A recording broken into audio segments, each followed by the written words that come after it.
falarei hoje do texto de 1 Timóteo, capítulo 4, versículo 16. Primeira epístola de Paulo a Timóteo, capítulo 4, versículo 16.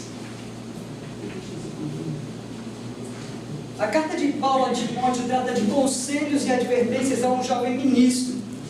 Timóteo andou pelo menos 15 anos com Paulo. E agora Paulo o deixa na cidade de Éfeso para ali ele admoestar a igreja por conta de alguns ensinamentos deturpados dessa doutrina que muitos daqueles que surgiram no meio deles estavam ensinando. A igreja em Éfeso havia sido fundada por Paulo em sua terceira viagem missionária. Paulo passou ali em Éfeso e encontrou 12 homens que se diziam discípulos de João Batista. Atos 19 diz isso. E nesse ínterim onde Paulo estava entre eles, ele passou 3 anos ali, lhes transmitindo todo o conselho de Deus, todos os desígnios de Deus para eles. Paulo deixou ali uma doutrina firme, sólida, sadia para eles, para que eles não se desviassem, para que porventura se alguém se levantasse como um mestre e contradizer aquilo que Paulo havia ensinado, para que eles permanecessem firmes. E quando Paulo está em Mileto, ele manda chamar os presbíteros de Éfeso e eles lhes admoesta, dizendo: atendei por vós mesmos por todo o rebanho sobre o qual o Espírito Santo vos constituiu bispos, para pastoreardes a igreja de Deus, a qual ele comprou com o seu próprio sangue.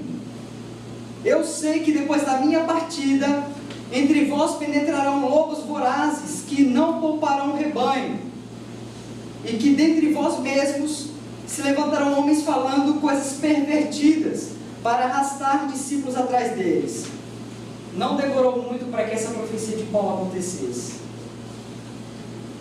No capítulo 4, que nós iremos ler hoje, capítulo 4, versículo 16, encontramos algumas advertências que as Escrituras fazem aos ministros. Capítulo 4, versículo 16 de 1 Timóteo, trata sobre algumas advertências a jovens ministros, e é sobre isso que iremos meditar hoje. O texto diz assim: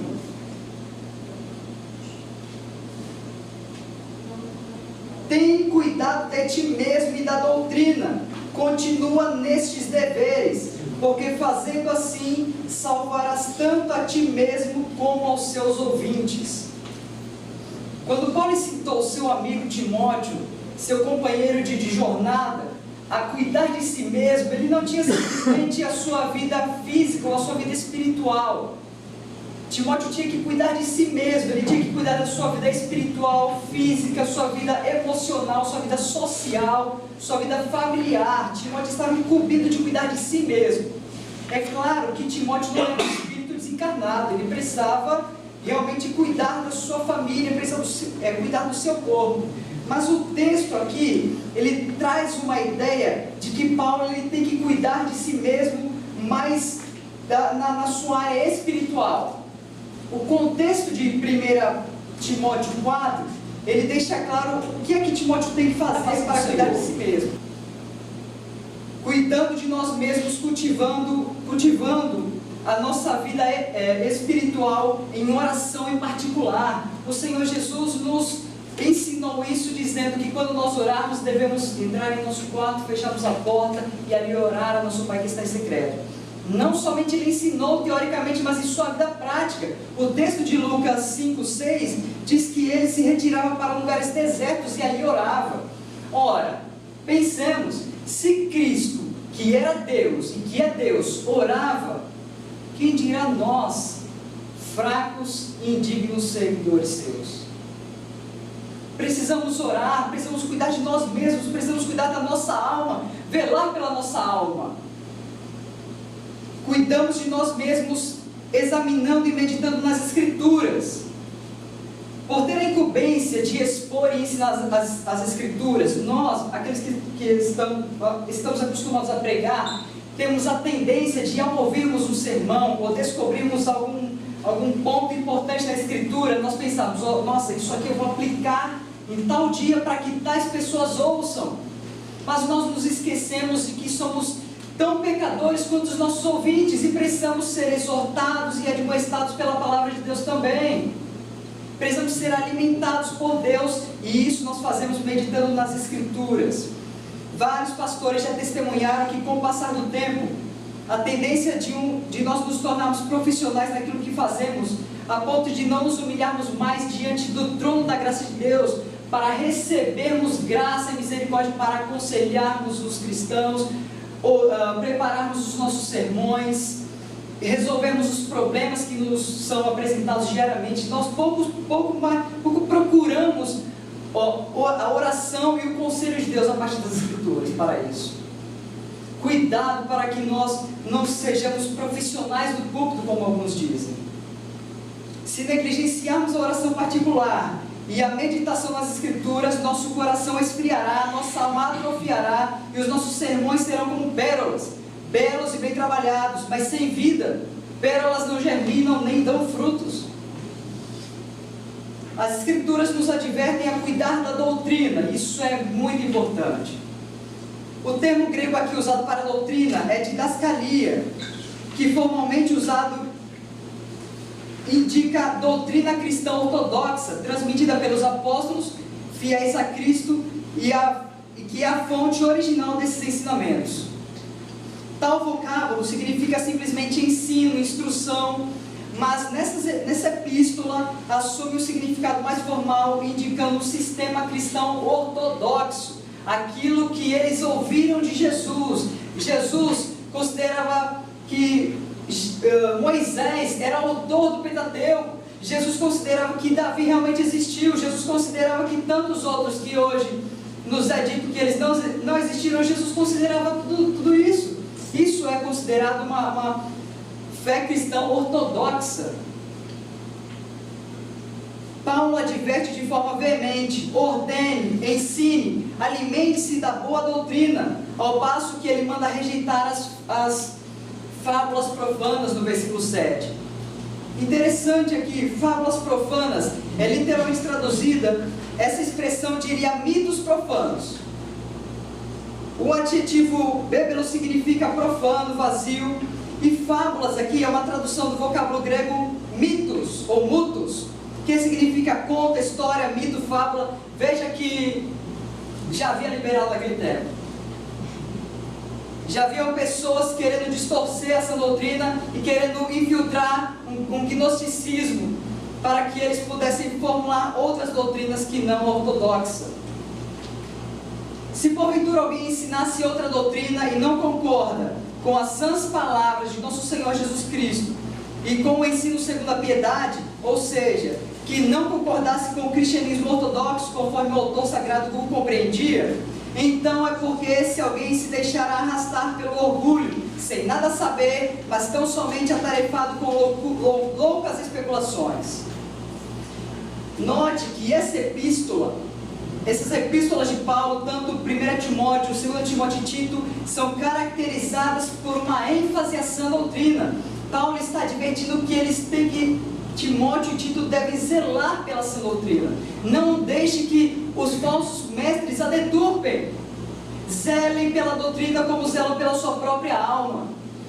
E aqui eu gostaria de ilustrar essa defesa da sã doutrina com uma autora que eu conheci recentemente, chamada Etta Linnemann. Etta Linnemann foi discípula do temeroso, ou melhor, foi discípula daquele que muitos temem, chamado Rudolf Bultmann, um neo-ortodoxo, mais conhecido, melhor qualificado como neoliberal. Ela foi aluna dele, ela estudou com ele na faculdade de Marburgo. No texto que eu coloquei aí para vocês, fala sobre o testemunho dela, basicamente o testemunho dela, não terei tempo para detalhá-lo, mas ela, como aluna de Rudolf Bultmann, sempre levou adiante, sempre acreditou naquilo que ele ensinava. Mitos, ela buscava a verdade dentro desse livro, não considerava que a Escritura fosse a verdade completamente. Então, Etta Linnemann, dando aula ali naquele seminário junto com o Rudolf Bultmann, descobriu que alguns alunos estavam se reunindo para orar, e mais, ela descobriu que os alunos estavam orando por ela, Em uma certa ocasião, alguém a convidou para que fizesse parte daquela oração muito resistente. Um dia ela foi àquela oração. E naquele dia ela teve um encontro real com Jesus Cristo, meus irmãos. Ela se converteu, ela teve o seu coração compungido. E ela passou a frequentar a igreja realmente como os outros cristãos. E a frequentar a escola bíblica para aprender o que é a Escritura, o que é essa doutrina. E ela se submeteu a isso, e depois que ela compreendeu melhor aquilo que ela havia escrito, e o que é a verdade realmente, ela determinou que daria fim em todos os seus livros que outrora ela tinha escrito com a doutrina neortodoxa, com a doutrina neoliberal.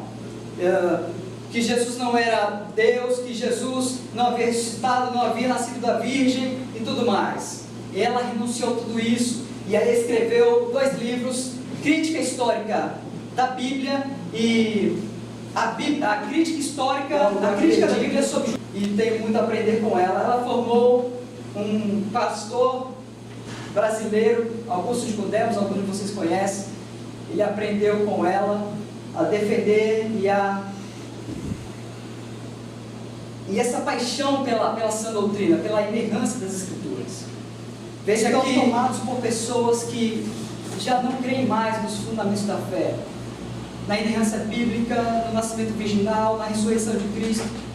Como diz Paulo, se Cristo não ressuscitou, em vão é a nossa fé. Não estamos aqui, por que estamos aqui? Se Cristo não ressuscitou, se Ele não é Deus, por que estamos aqui? A proposta da teologia que tem sido ensinada hoje é ter a mente aberta para as novas descobertas científicas, responder aos questionamentos dos homens modernos, a partir da filosofia, da antropologia, da sociologia, da fenomenologia, da religião, etc, etc, etc. Tais pessoas afirmam que a Bíblia não é uma fonte confiável para chegar ao conhecimento de Deus, muito menos para responder às questões da atualidade. Vocês já ouviram isso? Interessante. Mas ouça o que o apóstolo Paulo nos ensina. Tenha cuidado de ti mesmo e da doutrina. Não podemos permanecer apáticos quanto a esses falsos ensinos que estão sendo proliferados em nosso meio. Muitos teólogos e pastores influenciados pelo academicismo cético, de muitas instituições de ensino, supõem que através das suas próprias elucubrações podem descobrir a verdade. O ministério deve aplicar-se à exposição fiel das Escrituras e à defesa do Evangelho que o Senhor nos confiou. Devemos defender, cuidar dessa doutrina como cuidamos de nós mesmos. A Escritura nos adverte, continua nestes deveres. Primeiro, tem cuidado de ti. Segundo, tem cuidado dessa doutrina. Terceiro, cuida de permanecer nestes deveres. Continua, esse termo continua, essa palavra quer dizer permanecer, continuar, perseverar, persistir.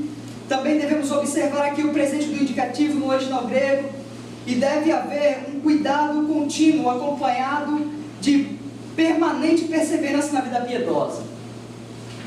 Continua nestes deveres, permaneça nesses deveres, não se afaste desses deveres. Um avião não pode continuar a sua rota se ele perde uma das suas asas, não é verdade? Instantaneamente ele cairá. Cuidado de si mesmo e cuidado da doutrina são as duas asas do avião. Uma ave, por maior e mais robusta que ela seja, ela não consegue voar se as suas duas asas não estiverem sadias. Futuros ministros do Evangelho, se nós não cuidarmos de nós mesmos e nós não cuidarmos da sã doutrina, nosso ministério será um completo fracasso. É isso que Paulo está dizendo aqui. Paulo está dizendo, Timóteo, se você fracassar em um destes deveres, no cuidado de si mesmo e da doutrina, você corre grande risco de comprometer o desempenho da sua própria salvação e a salvação dos seus ouvintes. Devemos perseverar firme nesses deveres, lutando contra o pecado, o desânimo, a negligência, a preguiça, a apatia, bem como devemos também continuar lutando contra esses espíritos enganadores e doutrinas de demônios. Caros irmãos, ainda há esperança para a igreja em nosso tempo, fundamentada na sã doutrina, na Escritura, na inerrância bíblica, no Cristo da fé. O ministro cristão deve estar disposto a renunciar a qualquer hábito que venha a sacrificar a sua vida devocional e levá-lo ao descuido da sua própria alma. A doutrina de um ministro do Senhor deve estar em conformidade com a Escritura, deve ser clara, evangélica e prática, deve ser bem expressa, explicada, defendida e aplicada. O sucesso ministerial só pode ser comemorado quando nós concluirmos a tarefa que nos foi dada. Como disse o apóstolo Paulo: combati o bom combate, acabei a carreira e guardei a fé. Não comemore a vitória do seu ministério antes de ter concluído, aquilo que o Senhor lhe mandou fazer. Que o Senhor vos abençoe em nome de Jesus.